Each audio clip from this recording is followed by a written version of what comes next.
Hey there, everyone. Meteorologist Ashley Baylor here on this Thursday. I'm in the News 8 Now Stream Center, and we have a lot to talk about today. I just got back from Florida yesterday, and I definitely brought the Florida heat and humidity with me. I think we can all agree on that.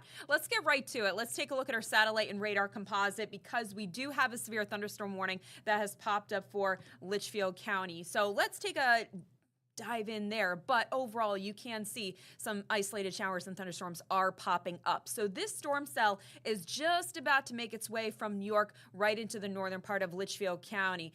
Downpours associated with this one, frequent lightning as well, and this is moving along pretty swiftly. It's moving east at about 55 miles per hour, so it is going to close in on Norfolk right around 324. It'll be closer to Barkhamsted around 338, near Granby at 346, and eventually moving into western Massachusetts. So Westfield, Springfield, Northampton, all between 350 to about 405. We also have a strong thunderstorm here right around Waterbury, Middlebury, Watertown. Downpours there, getting some frequent lightning. This is also kind of racing to the east and northeast. So some isolated downpours out there with frequent lightning. As you can see, most of the state is under a severe thunderstorm watch. So obviously, we will let you know if any warnings are issued. That's what we're dealing with up in the Litchfield Hills right now. New London County, the only place that is not under any watches. But here's what you can expect basically from now all the way through 9 o'clock. You can see the Storm Prediction Center has placed most of the state under a slight risk for the possibility of some severe thunderstorms. Now, the biggest threat will be downpours. Yes, that could lead to localized flooding. We'd also want to watch out for some strong wind gusts. Let's watch out for hail as well. Can't completely rule out the possibility of an isolated tornado, but not overly likely. But in this situation, you just don't want to rule it out in case there is a quick spin up. Now, before we even got to this mess, we were dealing with the heat and humidity through the morning. Heat advisory remains in effect for Hartford, Tolland, and Windham County, and that's because in those areas, the heat index, or what it feels like outside, could range anywhere from 95 to 100. So if you're out at the Travelers Championship, obviously you want to keep an eye on the radar, but you also want to make sure you take breaks in the shade or some of those air-conditioned tents and definitely stay hydrated. I feel like when the Travelers comes here, it's always hot and humid, so I find a nice little shady tree and park myself under there. Here's a look in Hartford where we are at 88 degrees. Of course, it feels hotter with that because of the humidity.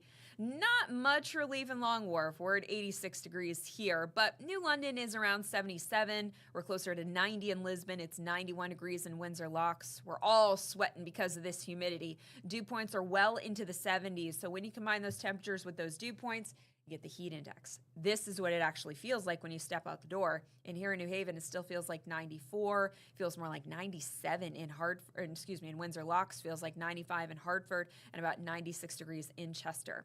At least there's a little bit of a breeze. We got that onshore wind anywhere between 8 to 17 miles per hour. Of course, as those isolated storms come through, you may feel the winds pick up a little bit more. Could either be the outflow of the thunderstorm as the thunderstorm moves over. It may kick up some wind, as I mentioned. So here's a look at our hour by hour where we are going to be tracking the possibility of showers and thunderstorms, as I said, through about 9 o'clock, but even a couple of stray ones beyond 9 o'clock would not completely surprise me. But overall, as we go through the overnight hours, things will quiet down. We'll see decreasing clouds and we'll see the humidity come down. So by the time we get to Friday, it is going to feel a little more comfortable outside. We'll have plenty of sunshine and temperatures will warm nicely. But then we get into Saturday. We are going to see more clouds build as we go from Friday night into Saturday morning. And this particular computer model, which is a high-resolution computer model, is showing the possibility of some passing showers for Saturday morning. Why is that a surprise? This would just be weekend number 17 that we've had to deal with rain showers. So if this happens, it wouldn't surprise me. If it doesn't happen, great. I would love to be wrong in this case. So tonight, evening thunder showers, then we'll see falling humidity, temperatures dipping down into the mid-60s. Tomorrow, mostly sunny, lower humidity, and a little bit of a breeze out of the west, and so that'll hold temperatures in the low to mid-80s. So beautiful day out there tomorrow in case you're heading to the Travelers or if you have any outdoor activities planned. But I would say of the Travelers Championship days, I think Friday is probably shaping up to be the best one, only because we do have that chance for passing showers going into Saturday morning. Saturday afternoon, highs will be in the mid-80s. The humidity is going to come up a little bit more on Saturday, not to the point it feels muggy like it does today, but you'll notice the humidity. It does become more muggy on Sunday, though. Sunday, we're looking at a mix of sun and clouds. Highs will be in the mid 80s, but of course, those dew points will make it feel probably more like it's in the lower 90s. Then we get into next week. Oh, we get into next week. All right. So Monday, Tuesday, Wednesday. Temperatures are going to be in the 90s across the state, especially Tuesday. I mean, look at this. We have a high of 98 degrees for inland areas on Tuesday. And of course, that's without factoring the humidity. So the first half of next week, we are going to be talking about heat indices potentially ranging anywhere from the upper 90s to, let's say, 104, 105, 106, 107, possibly even as high as 108. As you can see, I forgot to put the, whatever you call it, silence my cell phone here. And I'm glad I didn't because, let's see, we do have a couple more severe thunderstorm warnings that are popping up. I'm going to see where they are really quickly. So you know what? Let me see if I can go back here. I'm going to go back really quickly for you. I know this is live, but this is what happens. We had, yep. Okay. So they basically not only put in this severe thunderstorm warning for the one that's in Hartford County, but also extended the one for Litchfield County. So let's go back here. Yep. There it is. All right. So they've extended this one. This one is now going to go through, or are they just continuing it? Again, this is popping up on my phone. I'm kind of glad I left it so I could hear it. Okay, so it's slowing down a little bit. So this is, nope, that's not the right one. That's what happens when you get two warnings at once. You're like, what's going on? Okay.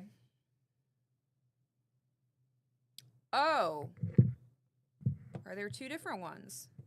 I mean, there are two different ones, but can't make this easy, folks. All right. This one. What is going on? I've not seen this one before. This is why I'm so confused, because it's like two different warnings are coming out for the same thunderstorm cell. Interesting. Really interesting. All right. So basically, you see the small box that moves over Plymouth. It's one of the warnings. This is bizarre to me. Anyway,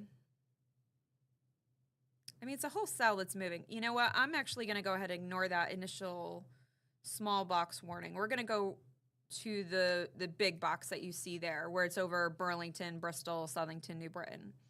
All right, so this thunderstorm cell is moving northeast at 40 miles per hour. So again, moving along pretty swiftly. Right now it's located over Wolcott. As I mentioned, we're seeing some downpours with this one. As you can see, more lightning strikes have popped up. So this is right over Plymouth and Bristol. So it is going to be heading towards places like, so eventually it will reach the Hartford area, but obviously it's going to hit the northern part of Southington first, over towards New Britain, almost continuing pretty close to I-84 and along Route 6 here. Again, I don't have my main computer in here with me, so I would normally zoom in and really kind of get into the detail, but I don't have that back here. So anyway, I'm just kind of reading off of what's on my cell phone as far as the warning goes and just going back to what I had earlier. Yeah, so this is going to continue to move northeast of 40 miles per hour. So Bristol, you're getting it right now.